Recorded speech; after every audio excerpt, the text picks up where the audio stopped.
Voltamos com o segundo bloco do programa Escola Bíblica Dominical. Está uma bênção a lição de hoje, falando sobre o mistério da unidade que nos foi revelado em Cristo.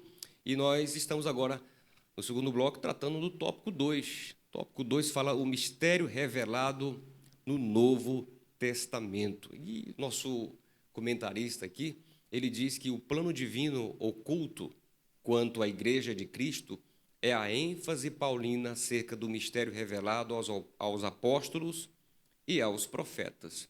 E eu quero passar aqui ao nosso pastor Amarildo para nos falar um pouco sobre esse mistério que foi revelado aos apóstolos e aos profetas, pastor Amarildo. Pastor Marcos, a maior revelação de Deus no Novo Testamento foi Jesus Cristo. Tudo que foi revelado no Antigo Testamento, que os profetas profetizaram, e eu já falei em outras lições, citando Pedro, que Pedro diz que eles profetizavam e indagavam ao Senhor acerca do tempo e para quem eram essas promessas. Era assim um mistério tão grande que eles desejavam saber. E alguns deles puderam sim ver a glória do Messias. A prova que o Senhor, falando aos judeus, ele diz: Abraão viu os meus dias e se alegrou. Isaías teve também aquela visão gloriosa do Senhor assentado em um alto e sublime trono, e que os serafins cantavam, entoavam louvor uns para os outros, dizendo: Santo, Santo, Santo é o Senhor dos exércitos, e a terra está cheia da sua glória.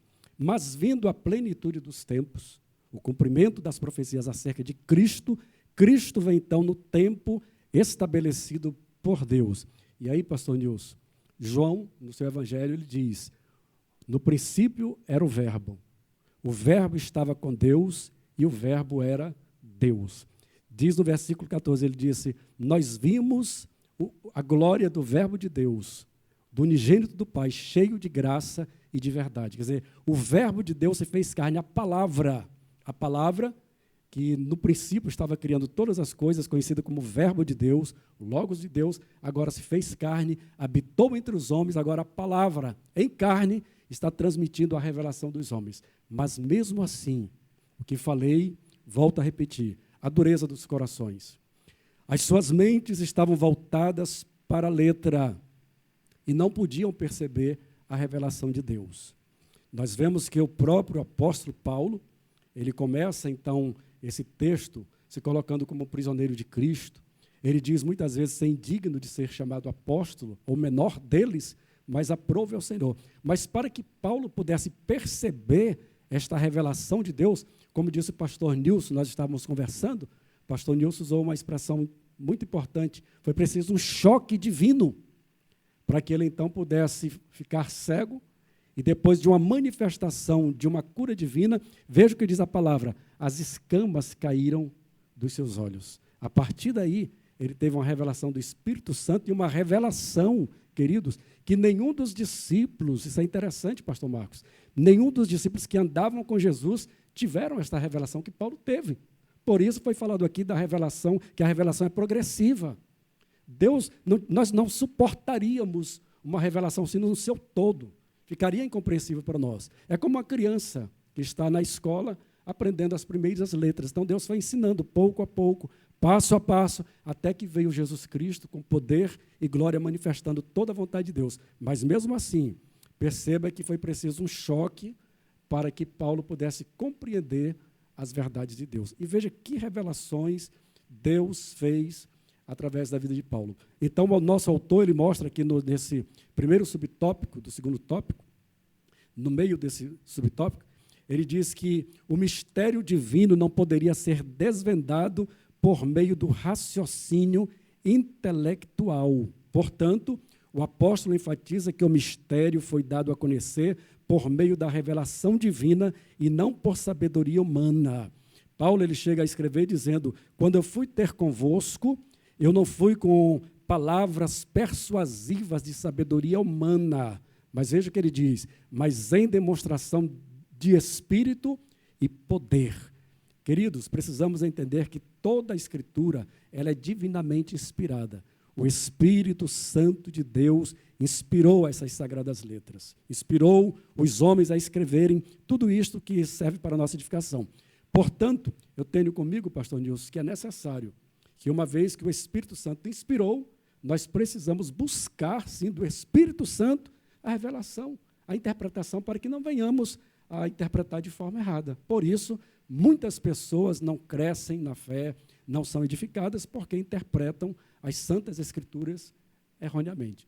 Jesus, então, disse: errais, não conhecendo as Escrituras e nem o poder de Deus. Maravilha, pastor Marildo. Dentro do que o senhor falou aqui, pastor Marildo, eu gostaria de ler aqui 1 Coríntios, capítulo 2, do versículo 10 ao versículo 16, que nos fala assim: mas Deus nos revelou pelo Espírito, porque o Espírito a todas as coisas perscruta, até mesmo as profundezas de Deus. Porque qual dos homens sabe as coisas do homem, senão o seu próprio Espírito que nele está? Assim também, as coisas de Deus ninguém as conhece, senão o Espírito de Deus. Ora, nós não temos recebido o Espírito do mundo, e sim o Espírito que vem de Deus, para que conheçamos o que por Deus nos foi dado gratuitamente. Disto também falamos, não em palavras ensinadas pela sabedoria humana, como diz o pastor Marildo, mas ensinadas pelo Espírito, conferindo coisas espirituais com espirituais. Ora, o homem natural não aceita as coisas do Espírito de Deus, porque lhes são loucura, e não pode entendê-las, porque elas se discernem espiritualmente. Porém, o homem espiritual julga todas as coisas, mas ele mesmo não é julgado por ninguém. Pois quem conheceu a mente do Senhor, que o possa instruir? Nós, porém, temos a mente de Cristo. Ou seja, somente através da iluminação do Espírito, o homem pode compreender as verdades sagradas, os mistérios revelados do Senhor. Então, quando você for ler a Bíblia, querido irmão que nos assiste, ou você que é um estudioso da Bíblia, amigo, ainda não evangélico, quando você for ler a Bíblia, for estudar a Bíblia, nunca esqueça, peça a orientação do Espírito. Ore ao Senhor, ore ao Espírito Santo. Às vezes esquecemos que o Espírito Santo, nós podemos orar ao Espírito e pedir: Espírito Santo, me ilumina, me orienta, abre meu entendimento. Quando você for estudar, não esqueça, ore sempre, peça a direção e a iluminação do Espírito. Por quê? Como disse o pastor Marildo, o grande problema é a dureza do coração. Existem pessoas que não querem conhecer. Existem pessoas que querem conhecer, mas estão buscando pela sua própria mente, pela sua própria intelectualidade. A gente não vai conseguir conhecer as profundezas de Deus assim, tá bom? O Espírito Santo está conosco, é o Paráclito, ele está conosco, ele nos ensina, ele nos lembra, ele nos, como o melhor professor que existe, o grande mestre da nossa vida, está sempre nos iluminando, porque a palavra de Deus é rica. Então, pastor Nilson, dentro dessa perspectiva, a gente percebe que essa revelação ela foi dada pelo Espírito de Deus e que esse mistério, portanto, nós podemos dizer que ele foi revelado. O que seria esse mistério? À luz do subtópico 2, ele fala que faz menção à igreja de um modo geral, não é, pastor Nilson? Exatamente, esse mistério é a igreja. Esse mistério é o corpo dos santos. Esse mistério é a união de judeus e gentios, compartilhando da mesma fé em Cristo Jesus. Esse mistério é a igreja do Senhor. Olha, Deus idealizou isso desde tempos imemoriais. Um projeto que estava no coração de Deus. Ele executou a obra, Cristo, ele planejou, Cristo executou a obra. Houve, na revelação desse mistério, há a criação de uma nova humanidade, uma nova raça. Quem? Os cristãos, os servos do Senhor. Uma nova humanidade que está preparada para novos céus e novas terras. Deus está preparando elas, né? A palavra de Deus diz que o reino de Deus já está entre nós, no governo dos corações dos homens que se renderam a Ele. Mas também nós oramos: venha o teu reino. É um já, mas ainda não. Vai acontecer, mas já está acontecendo. Já começou como embrião, já começou como sombra. Desde o Velho Testamento, o embrião do Evangelho já estava no Velho Testamento, como sombras, que foi revelado e ainda será mais ainda revelado com a volta do nosso Senhor Jesus Cristo. E a partir de agora, então, a igreja, esta multiforme sabedoria de Deus, tem a incumbência de expor isso, de proclamar isso. E a igreja é a principal agência de divulgação desse mistério, em que todas as coisas convergirão para Cristo, todos estarão unidos em Cristo. O mistério de Cristo, a pessoa de Cristo, é o ponto alto, é o ponto de partida para entendermos o que está acontecendo. Deus não estava chamando os gentios para se converterem ao judaísmo. A ideia não era adotar cerimônias e rituais judaicos. A ideia era se converter em Cristo. O cerne da verdade revelada é a pessoa de Jesus Cristo. É a igreja do Senhor unida com Ele. Nós não devemos, então, nesse ponto, não é uma questão de adotar costumes judaicos, não é uma questão de mudar de partido, não é uma questão de religião, é uma questão de pessoa. O cristianismo não é uma religião, o cristianismo é uma pessoa. E isso foi revelado à igreja. Isso não vem de forma racional. Não é o nosso intelecto, como foi bem dito aqui, que cria uma escada até o céu. É Deus que desce e se revela aos homens. Obviamente, você usa a sua razão, o seu pensamento para receber isso. Ninguém está dizendo que você não pensa. Crer é pensar. Deus lhe deu razão, lhe deu pensamento, lhe deu intelecto, para que você possa compreender e obter no seu coração esta nova mensagem. Porém, o seu intelecto desassistido do Espírito Santo não conseguirá compreender essa gloriosa verdade sobre a igreja. O homem é finito e foi criado assim, e além disso é pecador. Essas duas características próprias da antropologia bíblica, que já foi também um dos temas da lição da escola dominical, faz com que o homem não tenha condições de sozinho obter plenamente esta revelação. Talvez uma ilustração aqui do pastor John Stott, de um dos seus livros, nos ajude. Nenhuma ilustração, nenhuma analogia ela é perfeita, mas ela nos ajuda a compreender melhor um pouco o que estamos dizendo. O pastor John Stott compara os pregadores a alguém que leva um quadro para ser descrito num teatro. E esse quadro está com um véu sobre ele. E todos aqueles que irão assistir vão ao teatro com os olhos vendados. Então o pregador tira o véu do quadro e começa a descrever o quadro àquelas pessoas que estão assistindo. Elas não enxergam o quadro. Por quê? Porque estão com os olhos vendados. Elas apenas ouvem. Então todo o esforço do pregador não é fazer nenhuma revelação, mas expor esse mistério agora revelado, descrito. Ele descreve o quadro da salvação para essas pessoas. Mas para que elas compreendam plenamente e tenham um relacionamento direto com essa revelação, é preciso que Deus venha e tire a venda dos olhos. Tire a venda dos olhos para que, além de entender, eles vejam a presença real de Deus em suas vidas. Por isso, você pode entender que esse mistério revelado é a igreja do Senhor. Creia na igreja do Senhor. É uma questão de fé, é uma questão de pensar, mas é uma questão de fé, de crer na revelação do nosso Senhor Jesus Cristo. Pastor Nilson.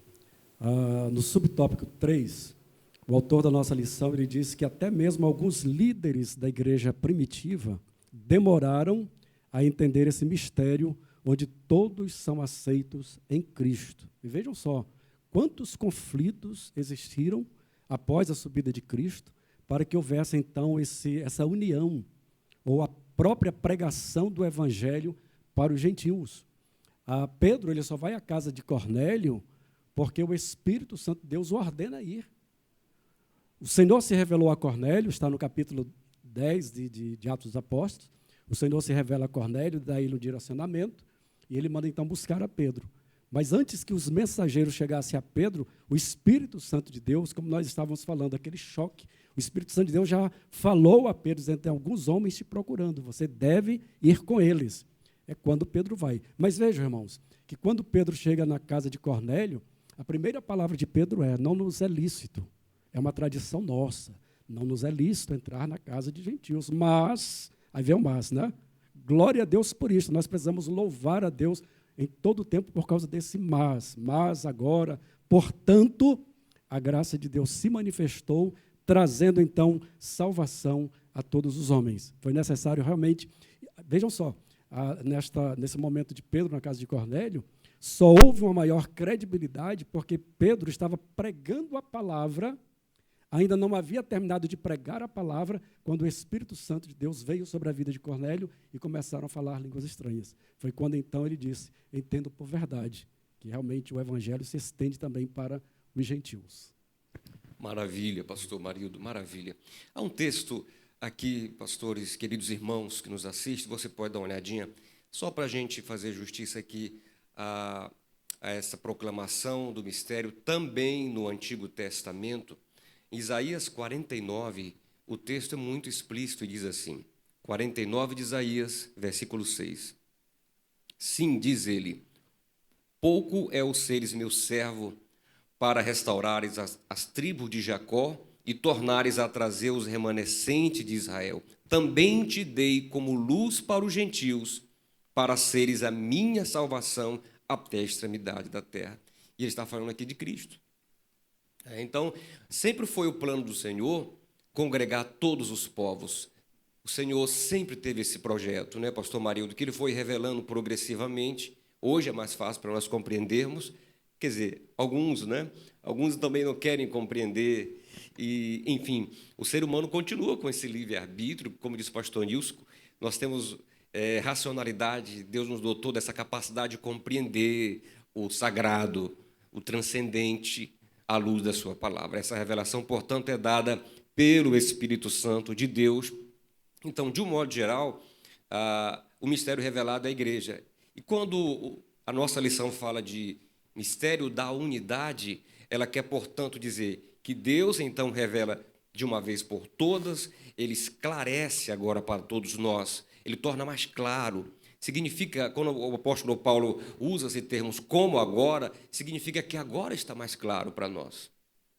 E, dentro dessa perspectiva, judeus e gentios formam a igreja. Como bem destacou o pastor Nilson, não é que os gentios vão se juntar aos judeus, mas é que judeus e gentios formam essa família, que é chamada igreja, a eclésia, né? Ou então, nós podemos pensar como diz o apóstolo Paulo aqui, que antes nós não éramos filhos, agora nós somos. E fomos chamados filhos por adoção. Então, querido irmão, é um privilégio muito grande servir a Cristo, sabe? Porque nós não tínhamos mérito algum, direito algum, mas o Senhor, desde a fundação do mundo, já havia preparado um plano que nos alcançasse. Sabe, olhe para você, comece a pensar a partir de agora de forma diferente. Você é importante para Deus. Você é uma preciosidade para Deus. Deus enviou o seu próprio Filho para morrer na cruz por você. Então não fique triste, não fique pelo canto, não ache que não tem saída para a sua vida. Há saída em Cristo. Cristo reina, Cristo está vivo e Cristo ele tem o melhor para a sua vida, para a minha vida, para todos que creem. Em nome de Jesus, levante-se dessa situação que você está hoje. Levante-se com fé, levante-se com esperança, aceite a Cristo como seu Senhor e Salvador e tenha esperança de vida eterna. Pastor Nilson, esse tema é maravilhoso, esse tema ele é instigante, ele nos traz muita esperança. E aqui no subtópico 3, o pastor Marildo também já colocou um pouco para nós, o nosso comentador ele fala dessa magnitude, dessa grandeza desse mistério, que é exatamente em razão de congregar judeus e gentios juntos, e que também houve essa dificuldade, né, para se compreender, como disse o pastor Marildo, mas o Senhor também, ele se encarregou de mostrar, de revelar, de ensinar aos seus apóstolos e profetas. O apóstolo Paulo ele chega a dizer que não apenas ele está falando exatamente que não apenas ele teve essa revelação não foi exclusiva para Paulo, mas ela foi também aos apóstolos, companheiro dele, e aos profetas do Novo Testamento, não é, pastor Nilson? Perfeitamente. Esta revelação de Deus para a humanidade através da Bíblia, ela não foi feita de forma inopinada. Deus já tinha esse plano em seu coração. Deus tem um controle de todas as coisas. Esse é o primeiro ponto que nós devemos observar. A própria leitura bíblica em classe, se você observar aqui, ela vai dizer que esse eterno propósito de Deus, no versículo 11, que fez em Cristo Jesus nosso Senhor, ele, pelo que agora, pela igreja, a multiforme sabedoria de Deus seja conhecida de principados e potestades nos céus. E no versículo 9 ele diz, para demonstrar a todos qual seja a dispensação do mistério, que desde os séculos esteve oculto em Deus, que tudo criou. Veja que Paulo volta lá na criação, volta lá no Gênesis, fala dos decretos de Deus, haja luz, faça-se os luminares. Desde aquele momento e antes daquilo, já estava no coração de Deus o plano de redenção. Deus não foi pego de surpresa. Deus conhecia todas as coisas. E ele já tinha esse plano da igreja. E na igreja, ele faz uma administração, é o que Paulo está dizendo aqui, uma dispensação. Ele coloca apóstolos e profetas, que são ministérios, dons ministeriais que ele dá à igreja, segundo consta do capítulo 4 de Efésios, ele dá esses ministérios para que a igreja seja edificada, para que Deus faz isso, para que os irmãos em Cristo, com dons, capacitados, renovados, possam edificar uns aos outros. Essa palavra dispensação, essa palavra de administração é exatamente isso. Profetas e apóstolos receberam a revelação e administraram isso na igreja, estabelecendo os fundamentos. Esta é a multiforme graça da igreja, a multiforme sabedoria da igreja. A igreja, ela é algo magnífico, ela é algo glorioso. Nela está contida a multissabedoria de Deus, a sabedoria do Senhor. Por isso, nós não podemos fazer com que a vocação ministerial, a vocação que você é chamado, como nos dias de hoje, seja tão denegrida. Hoje em dia nós podemos pensar que talvez a falta de autoridade na pregação do Evangelho, a falta de autoridade muitas vezes que nós vemos, se dá a pouco valor que é dado a esse ministério. Você às vezes tem uma família que tem 3 filhos, um quer ser médico, o outro quer ser advogado, o outro decide ser pastor. Esse que decide ser pastor é desaconselhado a fazer isso, porque perdeu-se essa gloriosa vocação do Evangelho, é algo glorioso. Charles Spurgeon, na sua escola de presbíteros, uma vez ele se voltando para seus presbíteros, ele disse, olha, se vocês saírem para a rua e alguém lhe chamar para ser juiz, promotor, advogado, governador, não se rebaixem, vocês são pastores, estão acima dessas profissões, porque é uma profissão, é um ministério dado por Deus, é glorioso. Não há aqui nenhuma ideia de orgulho pecaminoso em ser pastor, nisto que estou falando. Está no fato de que é algo que Deus deu à igreja. Pelo contrário, ao invés de orgulho, isso tem que trazer humildade. Como o apóstolo Paulo diz no versículo 7, eu fui feito ministro, mas eu sou o menor de todos os santos. Ele não esquece de onde ele foi extraído. Ele foi extraído de um lugar onde ele respirava ameaças contra Deus. E numa revelação poderosa, Deus trouxe ele à vida. Ele não está mais morto em seus delitos e pecados. Por isso que é algo glorioso. É a igreja do Senhor, a igreja de Cristo. Veja, isso é fundamental para a nossa vida. Ele diz assim, no versículo 7, que isso se dá segundo a eficácia do seu poder. Não é algo que da capacidade humana, pelo poder de Deus. Ele diz que ele é o mínimo de todos os santos, ele diz que essa é uma mensagem da igreja, as insondáveis riquezas de Cristo. Embora essas riquezas sejam insondáveis, sejam incompreensíveis, Deus permite que você possa compreendê-las através das Sagradas Escrituras. Maravilha, pastor Nilson.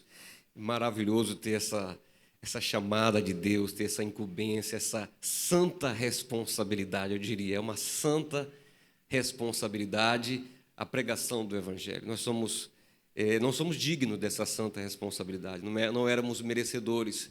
Pregar as riquezas insondáveis de Deus, as promessas que vão além desta vida para todos nós. Nós vamos para um breve intervalo e já voltamos com o terceiro bloco do programa Escola Bíblica Dominical, que está uma bênção, não saia daí.